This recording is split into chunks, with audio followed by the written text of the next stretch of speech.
So do this before you call a plumber, and you'll save money and time. So before you call a plumber, do your homework. If you got leaky faucets, take pictures of them so that you can send to the plumber. Look for any name brands and stuff like that. That'll hopefully help whoever shows up. Will have the right parts and know how to fix it before they get there.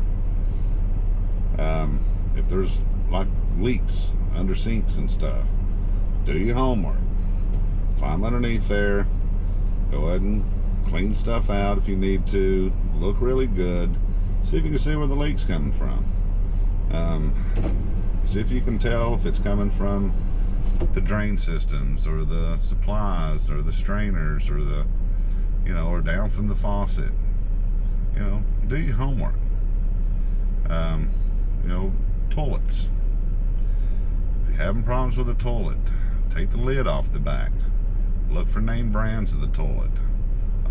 All toilets have, a lot of the older ones have a lot of the same universal parts, but the newer ones don't. The newer ones have different seals and flappers and fill valves, and so do your homework before you call the plumber. Look at this. If there's a leak on the toilet, look really good.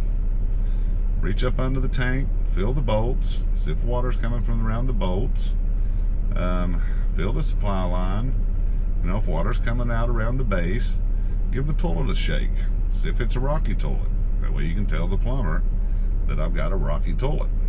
Hopefully he'll be a little more prepared and not have to leave and charge you a whole bunch of money.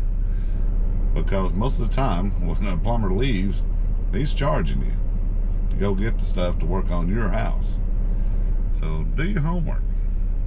If you got some sinks or small stoppages on your sinks and lavatories, try something simple first. If it's a double bowl sink, use a wet rag to stop up one side, plunge the other side as good as you can. If there's a disposal on one side, run it.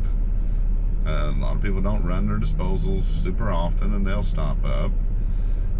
Same thing on your bathroom sinks.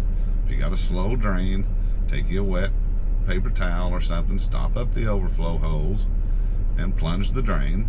Most of the time it's a little hair right there. Just look in your tub drains and your sink drains and see if you can't just pick out a little bit of hair and get them flowing. Do your homework. So, and that goes for everything really, even the water heaters. If you have a leaky water heater or something, or you have one that's not heating, go see if you can find a date on it. Sometimes you can look up the serial number, know how old it is. If it's 10 or 12 years old, don't have the plumber come out to work on it if you can afford to replace it.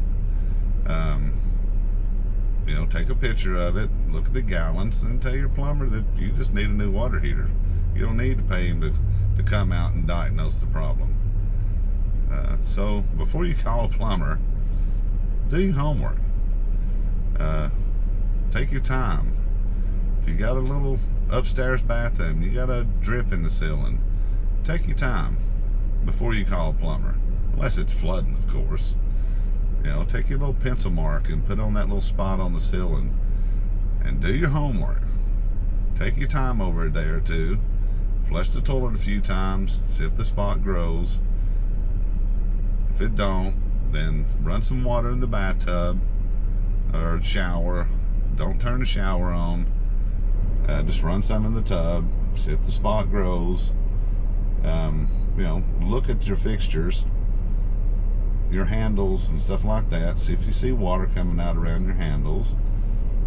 And then the third test would be, then test your shower and see if the spot grows.